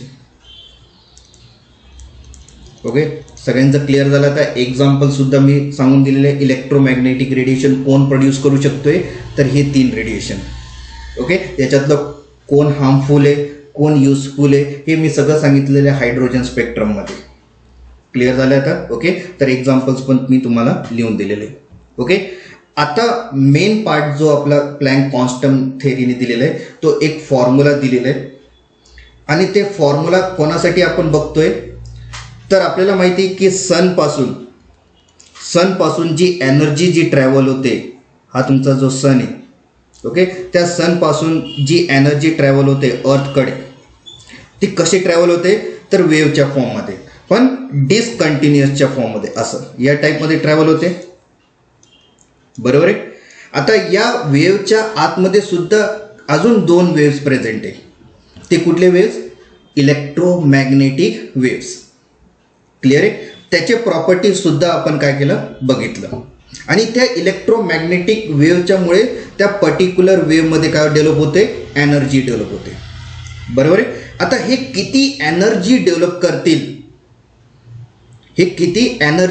करतील त्या इलेक्ट्रोमॅग्नेटिकच्या through, हे आपण आता calculate करतोय, म्हणजे एक formula बनवतोय.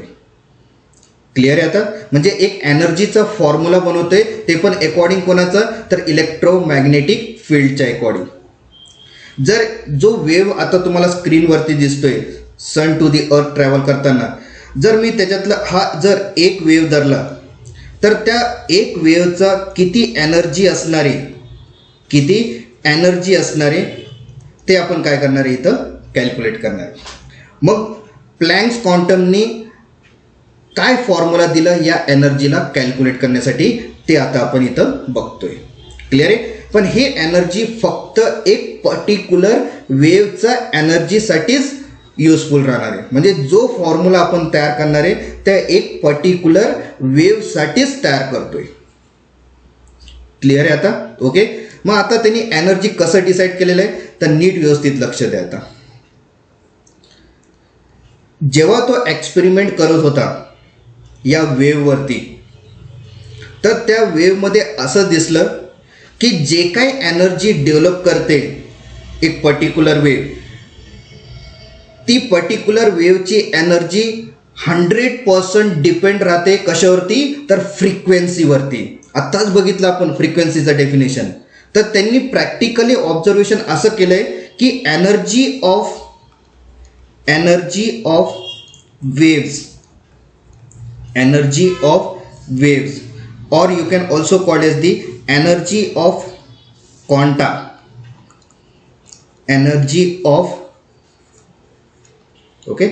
क्वांटा आपण कोणाला म्हणतोय हे पर्टिक्युलर वेव्हजलाच म्हणतोय. बरोबर आहे. तर या एनर्जी ऑफ वेव्स किंवा एनर्जी ऑफ क्वांटा प्रॅक्टिकली असं बघितलेलं आहे की ते कशावरती डिपेंड असतं तर फ्रिक्वेन्सीवरती. कशावरती डिपेंड असते तर फ्रिक्वेन्सीवरती. हे त्यांनी ऑब्झर्वेशन केलं प्रॅक्टिकली थ्रू. म्हणजे जे काय एनर्जी आपण बघायला भेटतोय त्या पर्टिक्युलर वेव्हमध्ये ती पर्टिक्युलर एनर्जी कशावरती डिपेंड आहे तर फ्रिक्वेन्सीवरती. म्हणजे या दोघांचं जो रिलेशन आहे तो डायरेक्ट डिपेंड आहे एक दुसऱ्यांवरती. आणि जो डायरेक्ट डिपेंड आहे एक दुसऱ्यावरती तर आपण एक साईन देतो that is the directly proportional. हा जो आता साईन दिलाय मी त्याला काय म्हणतात डायरेक्टली प्रोपोर्शनल. डायरेक्टली प्रोपोर्शनल म्हणजे काय ते एक दुसऱ्यांवरती डायरेक्टली डिपेंड आहे. जर एक वाढला तर दुसरा सुद्धा काय होणार आहे वाढणार आहे. एक कमी झाला तर दुसरा सुद्धा काय होणार आहे कमी होणार आहे. याला म्हणतात डायरेक्टली प्रोपोर्शनल. एक इन्व्हर्सली प्रोपोर्शनल सांगितलं, एक डायरेक्टली प्रोपोर्शनल. इथं एक एक्झाम्पल येऊन गेलं. डायरेक्टली कोणाला म्हणतात जो एक दुसऱ्यांवरती डायरेक्टली डिपेंड आहे त्याला म्हणतात डायरेक्टली प्रोपोर्शनल. क्लिअर आहे. म्हणजे एक क्वांटिटी वाढणार आहे तर दुसऱ्या सुद्धा काय होणार आहे वाढणार आहे. असं ऑपोजिट डायरेक्शनमध्ये नाही जाणार जसं आपण फ्रिक्वेन्सीमध्ये बघितलं. आणि ते पण कोणाच्या रिलेशनमध्ये तर फ्रिक्वेन्सी आणि वेव्हलेंथच्या रिलेशनमध्ये. का की ते ऑपोजिट जात होते एक दुसऱ्याचं. पण इथं ते ऑपोजिट जात नाही आहे. हे प्रॅक्टिकली त्यांनी चेक केलं. क्लिअर आहे. ऑपोजिट जात नाही आहे. एनर्जी ऑफ वेव्स हे डायरेक्ट कशावरती डिपेंड आहे फ्रिक्वेन्सीवरती. जोपर्यंत आपल्याला फ्रिक्वेन्सी माहीत नाही राहणार तोपर्यंत आपल्याला त्या पर्टिक्युलर वेव्हचा एनर्जी कॅल्क्युलेट करता येणार नाही. हे त्यांनी प्रॅक्टिकल बघितले. या कारणामुळे त्यांनी काय सांगितलं हे एक दुसऱ्यांवरती डिपेंड आहे. क्लिअर आहे. ओके. तर हे एक रिलेशन त्यांनी बघितलं. आता ह्याच रिलेशनवरती त्यांनी काय केलं एनर्जीचा फॉर्म्युला बनवलं त्या पर्टिक्युलर वेव्हचा. कसं बनवलं नीट व्यवस्थित लक्ष द्या. तर एनर्जी ऑफ वेव्स त्यांनी काय कन्सिडर केलं ई आणि जो फ्रिक्वेन्सीचा जो सिम्बॉल आहे तो काय म्यू आहे. हे ऑलरेडी मी तुम्हाला सांगितलं आहे. आणि हे डायरेक्टली प्रोपोर्शनल आहे. क्लिअर आहे आता. ओके. तर एक एनर्जी वाढणार तर फ्रिक्वेन्सी सुद्धा वाढणार. एनर्जी कमी होणार तर फ्रिक्वेन्सी पण काय होणार आहे कमी होणार. हे त्यांनी रिलेशन बघितलं या दोघांमध्ये जेव्हा ते प्रॅक्टिकली ऑब्झर्वेशन करत होते त्या पर्टिक्युलर वेव्हचा एनर्जीचा. क्लिअर आहे. तर त्यांना एनर्जी कशी दिसली फ्रिक्वेन्सीच्या अकॉर्डिंग डायरेक्टली प्रोपोर्शनल. एक दुसऱ्यांवरती डायरेक्टली डिपेंड होते. क्लिअर आहे आता. ओके. आता प्लँक्सनी काय केलं या सिम्बॉलला कॅन्सल आउट करण्यासाठी त्यांचं स्वतःचं एक कॉन्स्टंट व्हॅल्यू डेव्हलप केलं. आणि त्यांच्याकडे हा एक कॉन्स्टंट व्हॅल्यू हे ऑलरेडी आपण बोर्ड्समध्ये यूज केलेलं आहे Planck's constant H value. Okay. मग ह्या साईनला कॅन्सल आउट करण्यासाठी त्यांनी काय केलं त्यांचंच कॉन्स्टंट लावून दिलं. म्हणजे E is equals to the H into V. ज्याच्यात एच काय प्लँक्स कॉन्स्टंट. एच काय प्लँक्स कॉन्स्टंट. क्लिअर आहे. आणि याची एक व्हॅल्यू सुद्धा असते. काय असते सांगा बरं? 6.6 into 10⁻34 joule into seconds. Clear आहे. म्हणजे त्या प्रोपोर्शनॅलिटीचा साईन काढण्यासाठी त्यांनी स्वतःचा एक कॉन्स्टंट लावून दिला आणि तो प्रोपोर्शनॅलिटीचा साईन निग्लेक्ट केला. क्लिअर आहे आता? ओके. टोटली निग्लेक्ट केलं असं नाही, त्या साईनला कॅन्सल आउट करण्यासाठी त्यांनी आपलं एक कॉन्स्टंट व्हॅल्यू टाकली. क्लिअर आहे. हे रिलेशन चालूच राहणार आहे. एनर्जी वाढली तर फ्रिक्वेन्सी पण वाढणार, एनर्जी कमी झाली तर फ्रिक्वेन्सी पण कमी होणार. हे रिलेशन चालूच राहणार आहे. फक्त फॉर्म्युला तयार करण्यासाठी त्यांनी काय केलं, त्या साईनला कॅन्सल आउट करण्यासाठी त्यांचा कॉन्स्टंट लावून दिला. क्लिअर आहे. का की या साईनवरती आपण फॉर्म्युला तयार करू शकतोय का पर्टिक्युलर वेव्हचा एनर्जी? नाही. ओके. त्याच्यामुळे आपण काय केलं, त्या साईनला कॅन्सल आउट करण्यासाठी एक कॉन्स्टंट ॲड केलं आणि ते पण प्लँक्स कॉन्स्टंट. क्लिअर आहे. आत्ताच आपण बघितलं व्हीचा फॉर्म्युला, दॅट इज दी फ्रिक्वेन्सीचा फॉर्म्युला. काय लिहिलं होतं फ्रिक्वेन्सीचा formula? Mu is equals to the C upon lambda. Clear आहे. मग हा जो इक्वेशन आहे, ज्याला मी इक्वेशन 1 म्हणतोय, त्या इक्वेशन 1ला आपण असं लिहू शकतोय आता, that is E is equals to H C upon lambda. हे कसं काय झालं, तर जो म्यू आहे त्या म्यूच्या जागेवरती मी काय टाकतोय, C upon lambda in equation 1. म्हणजे म्यूची व्हॅल्यू मी कुठे टाकतोय, इक्वेशन 1 मध्ये. मग जो फायनल एनर्जी तयार झालं, फायनल एनर्जी म्यूची व्हॅल्यू टाकून कशी तयार झाली, E is equals to H C upon lambda. Clear आहे. तर ही जी एनर्जीचा जो फॉर्म्युला आपण तयार केला, जो फायनल फॉर्म्युला तयार केला एनर्जीचा, ते एक पर्टिक्युलर वेव्हचा एनर्जी कॅल्क्युलेट केलं आपण. एक पर्टिक्युलर वेव्हचा एनर्जीचा फॉर्म्युला बनवलेला आपण. क्लिअर आहे. आणि काय फॉर्म्युला आहे त्या पर्टिक्युलर वेव्हचा? E is equals to H C upon lambda. Clear झालं आता? ओके. तर आता इथपर्यंत सगळ्यांचंच क्लिअर झालं असेल की प्लँक्स कॉन्स्टंटनी त्या पर्टिक्युलर वेव्हची एनर्जी सुद्धा आपल्याला फॉर्म्युला दिलेला आहे, कसं कॅल्क्युलेट करायचं. ओके. तर कसं कॅल्क्युलेट करणार आहे त्या पर्टिक्युलर वेव्हची एनर्जी, तर या फॉर्म्युलेने, जो इक्वेशन 2 आहे. ओके. तर मी खाली लिहून देतोय एक sentence. Equation 2 okay is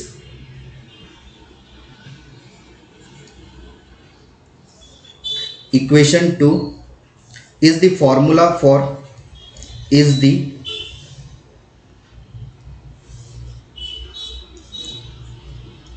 equation 2 is the formula for particular wave. Okay, for particular wave. Clear आहे. आणि इक्वेशन 2लाच आपण काय म्हणतोय, एनर्जी. म्हणून मी एनर्जी वर्ड लिहिले नाही, डायरेक्ट इक्वेशन 2 लिहिले. So equation 2 is the formula for particular waves. म्हणजे एक वेव्हची जर एनर्जी कॅल्क्युलेट करायचं असेल तर तुम्हाला हा फॉर्म्युला यूज करावा लागेल. आता क्वेश्चन पडतोय, सर आम्हाला तर तिथं भरपूर वेव्स दिसत आहेत डिसकंटिन्युअसच्या फॉर्ममध्ये, मग त्या सगळ्यांचं वेव्हचा एनर्जी कसं कॅल्क्युलेट करणार आहे माझ्याकडे आन्सर त्याचं पण. तर नीट व्यवस्थित लक्ष द्या. जर समजा एकपेक्षा जर जास्त तुम्हाला नंबर ऑफ वेव्स विचारत असेल, नंबर ऑफ वेव्हची एनर्जी जर विचारत असेल, तर फक्त इक्वेशन 2 मध्ये तुम्हाला फक्त ॲडजस्टमेंट करावं लागेल. काय ॲडजस्टमेंट करायचं आहे, तर नीट व्यवस्थित लक्ष द्या. So E is equals to the small एननी काय करायचं, मल्टिप्लाय करायचं कोणाला, एच सी जवळ, आणि त्याला परत डिवाइड करायचं कशाने, लॅम्बडाने. म्हणजे हा जो इक्वेशन यूज होणार आहे, हा इक्वेशन कोणासाठी यूज होणार आहे, जर आपल्याला एकपेक्षा जर जास्त वेव्हची एनर्जी विचारलं तर आपण काय करणार आहे, हा फॉर्म्युला टाकणार आहे. क्लिअर आहे आता? ओके. जितके नंबर ऑफ वेव्स विचारले असतील ते नंबर ऑफ वेव्स तुम्ही या एन मध्ये टाकायचं आहे आणि एनर्जीचं व्हॅल्यू काढायचं आहे. क्लिअर आहे. तर मग हा जो इक्वेशन 3 आहे, equation 3, okay, equation 3 is the formula is the formula for number of waves. Formula for number of waves. Number of waves म्हणजे काय, एक पेक्षा जास्त जर वेव्हचा एनर्जी विचारला असेल तर हा फॉर्म्युला तुम्ही काय करायचं आहे, यूज करायचं आहे. क्लिअर आहे. आता हे जितके इन्फॉर्मेशन मी देतोय ना, हे तुम्हाला टेक्स्टबुकमध्ये भेटणार नाही. क्लिअर आहे. तर कॉम्पिटिटिव्ह एक्झाममध्ये that is Maharashtra CET, JEE आणि नीटमध्ये जे क्वेश्चन जे डेव्हलप होतात ना, या फॉर्म्युल्याच्या थ्रूच डेव्हलप होत आहे. मग आपल्याला फॉर्म्युला माहीत नाही राहत, मग आपण काय करतो, तो क्वेश्चन सोडून देतो, का की आपल्या टेक्स्टबुकमध्येच नाही, तर आपण फॉर्म्युला कुठून पाठ करणार. तर नीट व्यवस्थित त्याची नोट्स बनवा. जे मी तुम्हाला नोट्स देतोय हे तुम्हाला खूप युजफुल राहणार आहे.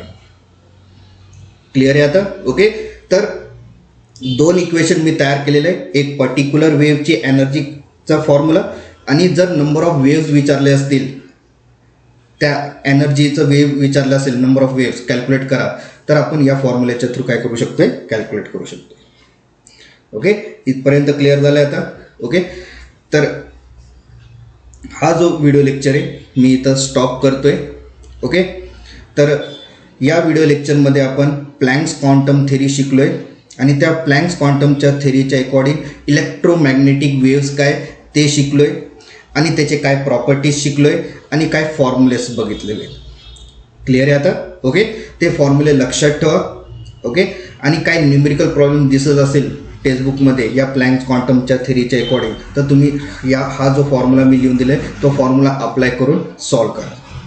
क्लिअर आहे आता. ओके. तर मग हा व्हिडिओ लेक्चर मी इथं स्टॉप करतोय. काही डिफिकल्टी असेल तर मला नक्कीच इन्फॉर्म करा. ओके. थँक्यू.